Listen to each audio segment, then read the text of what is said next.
CJ Flyer back with another YouTube video. So today's video is going to be a little bit different than the recent ones that we've had. Yes, we're still going to be talking NBA free agency, but instead of talking about an individual player and my initial thoughts, I want to talk about a team and some of the recent signings that they've had, videos that we have not made for these specific signings yet. We're going to kind of combine it all into one video here.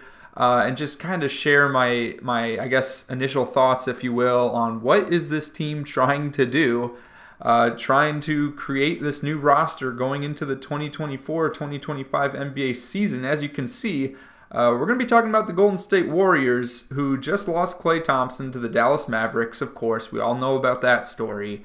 But they've been making some moves, some interesting moves, I would say. Some of which I'm a little bit puzzled by, but some of which I think kind of makes sense. Now, the Warriors, they're in a really weird spot right now, which I think is the reason why Bob Myers did not want to stick around at all. Obviously, Klay Thompson, the first domino to fall as far as the core from that Warriors dynasty, especially from the 2015 to 2019 era, if you will.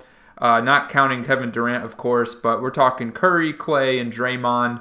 Klay, the first domino to fall. He's left. He's signed with Dallas.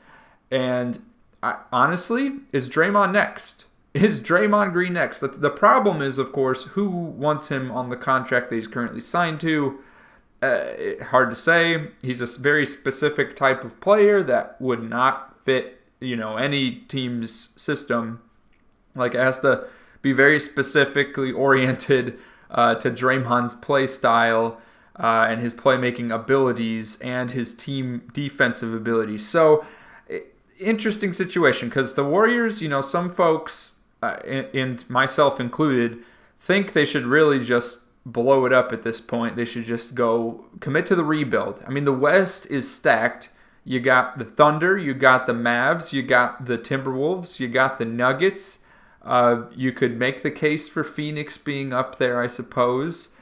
I mean, there's just no shortage of great teams in the West that are favored to win. And sorry, let me not forget to mention the Lakers. I don't want to exclude them if there's any Lakers fans watching, but let's be real, I don't see that happening. Sorry, Lakers fans. But yeah, I mean, you get the point. There's very competitive teams in the West right now. The Warriors, I mean, as they were constructed last year and going into this year too, it's, they'd be happy to make the playoffs, really. I mean, they're just not a championship contender. So I say they're in a weird spot because, on the one hand, your roster, you got, your core is aged. You got some young guys that are coming in Moses Moody, Jonathan Kuminga. You got Brandon Podziemski. So you got a young core. I guess Trace Jackson Davis too. Let's not forget about him. And you want to develop those guys and build for the future and maybe accumulate some more draft capital. The Warriors still have their draft picks, but on the other hand, you got Stephen Curry, and even though he's in his mid-30s, he's still dominating on the court. He's still putting up the numbers, and you want to remain competitive for his sake. So it's a tough game for them to play. Like, stay competitive or go full rebuild. And again, like I said earlier, personally, I think they should just pull the plug, go full rebuild. I don't see the point, especially when the West is so competitive right now. Why? Like, what are you actually playing for here? And really, it's just giving Steph one last chance, I suppose. So now that Klay has walked, again, they still got Draymond on the roster. I don't know. I just all the rumors about locker room disruptance and all this other, this and that, it's all hearsay, right? But, lots of reports about drama in the locker room. And, of course, a lot of that was from when Jordan Poole was on the team and he's no longer on the team. So maybe that's, a thing of the past. Maybe I'm just I don't know what I'm talking about. None of us know. We don't have our eyes and ears inside of the Warriors locker room. So Draymond's a wild card. He's got a big contract, but like, is there a team, like a tanking team, that would take him? Would the Pistons trade for Draymond? And then you got Andrew Wiggins, who he didn't play so hot last season. He was a key part of that Warriors 2022 finals run. It is scarred into my brain, his dunk on Luka Doncic. I was in person for that game, and I will never forget that. The arena went dead silent after that dunk. Oh, man. But yeah, he just hasn't been playing so hot recently. And there's questions about how long he's going to be sticking around moving forward. Is he going to be a trade piece? And then again, you got the young guys, Kuminga, Moses Moody, Brandon. And then they just traded for Lindy Waters, which I'd still call him young. He's like 25, 26 years old.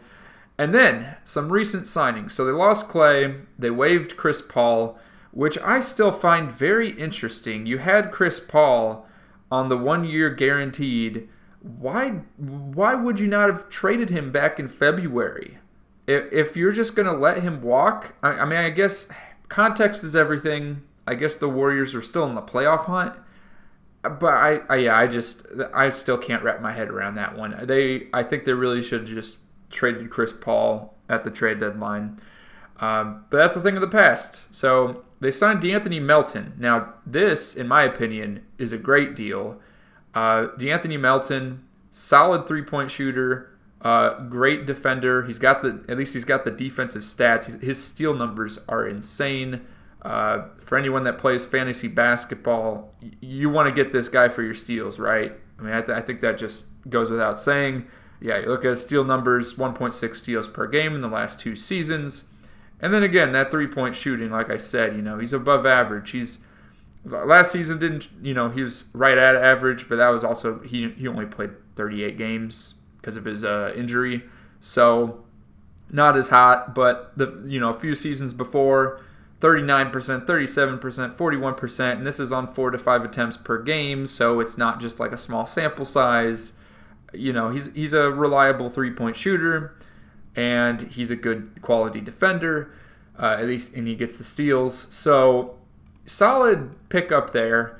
I do find it interesting that it's only for 1 year, but that being said, still a good pickup.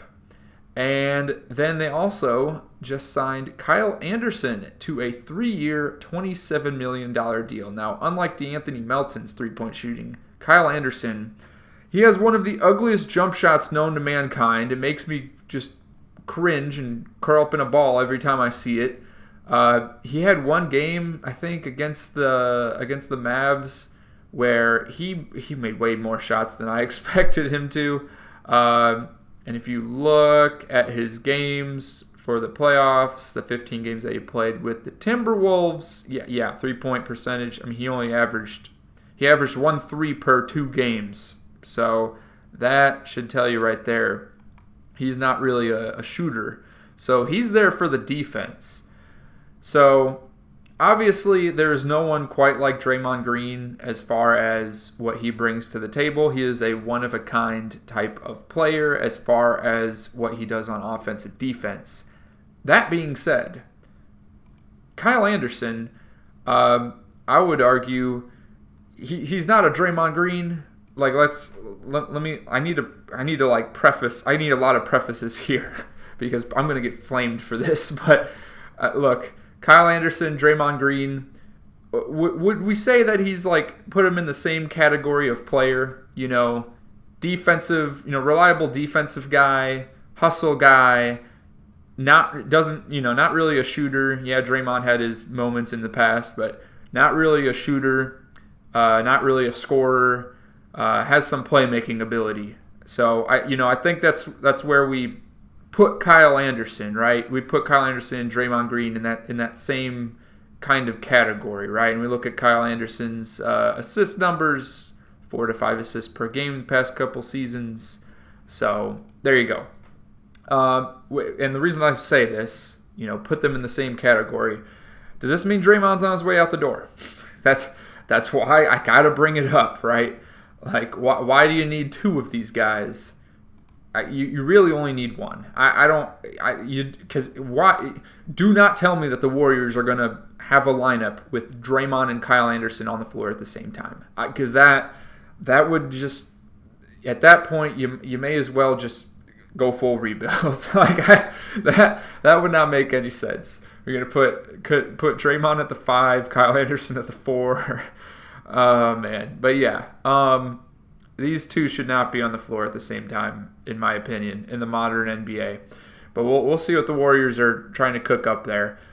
Speaking of which, coaching decisions and rotation, the Warriors also signed Terry Stotts and Jerry Stackhouse as assistant coaches. Terry Stotts, of course, the former head coach of the Portland Trail Blazers, and then just dipped out of nowhere from the Bucks very early in the season. Like, it was just announced that he had just joined as an assistant, and then said, "Nah, I'm out of here. I see the writing on the wall. It's a disaster. Get me out. Now, again, we don't know what happened there either, but Terry Stotts, great coach. Jerry Stackhouse, he's got a good resume too. So what is going on here? Because on the one hand, I mean, it looks like they're trying to make moves to stay competitive. You don't bring on DeAnthony Melton and Kyle Anderson if you're gonna just tank away your season, theoretically, because they're like playoff support guys, if you will. And then they're also bringing on these assistant coaches. There's been talks in the past of Steve Kerr not coaching for much longer. So, is Terry Stotts going to be the successor to Steve Kerr? Is that what's happening here? So, a lot of interesting things going on with the Warriors, where they're making moves to stay competitive. It also looks like certain players like Draymond might be on their way out. Then there's also the rumors about trading for Lauri Markkanen. Now, in order to make the salaries work, and bear with me on this because the trade machine is not updated. For some reason, Clay and Chris Paul are still here. But look, they'd have to include either Wiggins or Draymond to make the salaries work. I would imagine that the Jazz and Danny Ainge would want to have one of the Warriors' younger players. So, the Warriors have not been willing to budge on Kuminga. Maybe they give someone like Brandon or Moses Moody. And then, of course, with the way the market has been, with the picks that were given for Gobert and the picks that were given over for Mikal Bridges, I would suspect it's going to be a minimum of 2 picks and 2 pick swaps for Lauri Markkanen, a 20-plus point per game scorer. So, and he's basically 7 foot tall forward. So you would think it's going to be a solid package for him. And with him being in his prime as well, he's 27 years old. So interesting stuff going on. I think either one of Draymond or Wiggins is on their way out the door in the next 6 months, or maybe not 6 months, let's say to the trade deadline. I think that's for sure happening, Otherwise, I do not get the Kyle Anderson signing if Draymond's not leaving, or if it's like like a safety net reassurance if Draymond does want to get traded, or there is a trade package available to get Draymond out the door. Because I think once Clay's gone, I think the dominoes start falling. I think the rest of the core is gone. Curry's the only one that stays. He's the one that's still productive. He's like the glue of this team right now. So that's what I think is going to happen. I think, personally, again, I think they should go full rebuild. But what I think the Warriors are trying to cook up here, they're insisting on holding on to their young guys, it seems. All the reports point to keeping Kuminga, and they're trying to keep Moody and Brandon as well. And then on top of that, they're trying to do there was another team that did this too. They're trying to avoid a full rebuild and avoid having to let go of everyone. They're trying to do like a transition phase where it's just like a few years transition and they're right back to being championship contenders, which I don't see that happening. I just look, I admire what they're trying to do here. They're trying to put together a roster that can be competitive, but let's be honest. Let's remove Wiggins and Green and you put Lauri Markkanen in there, right? I mean, is this a finals roster? I just don't see it. I just don't see it at all. I mean, yeah, D'Anthony Melton, what were his points per game the past few seasons? Around 10 points per game. Could he become a 20-point per game guy? I mean, he's only 26 years old. The potential's still there. I wouldn't say he is what he is yet. I'd say, maybe by the time you're 30, you are what you are as far as a player and what you contribute. He's still young enough. Maybe there's another step that he can take to the next level.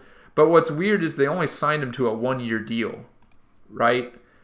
That's what's confusing to me in all this. It's like they want to stay competitive, but then why not sign D'Anthony Melton to multi-year? Like, why is it only a 1-year deal? I find that a little interesting. It must be concerns about the injury. That one I'm still not sure about. And then, okay, so we got Curry and Melton. You got Lauri. You got Kuminga. So you'd have Curry, Lauri, and Kuminga as your three, right around 20 points per game type scorers. You got Kevon Looney. Ideally, I don't know. I'm not a believer in Trayce Jackson-Davis. I just think it would be nice to have another center on this roster. And then you got some young talent, and then you got a veteran, Kyle Anderson. He's been in the playoffs. He's been to the conference finals. He knows what it's all about. So it's not like you've lost all of your championship experience minus Curry. You've also got Anderson. And then I guess, some of these guys are around the 2022 championship too. Let me not forget that. Yeah, I mean, it's not a bad roster. I just, I don't know. I don't see them beating the Thunder. I don't see them beating the Mavs, quite truthfully. That could be just me being a biased Mavs fan. But anyways, we've rambled on long enough. I'm curious to hear your thoughts in the comments down below on this team. Here's the roster from last year. Again, you're losing an 18 points per game guy. And then Wiggins might be out the door. Draymond might be out the door. It's hard to say, but in order to get Lauri Markkanen, one of these two guys has to go. I don't know why the Jazz would want Draymond Green, so I doubt he's involved. It's probably going to be Wiggins. And then the one last confusing piece is to have Draymond, let me undo that, Draymond and Anderson on the team at the same time. Still trying to wrap my head around that. It's typically you'd want one of these types of players, not two of them. So let me know your thoughts on that, and click the video on your screen now for more NBA free agency discussion videos.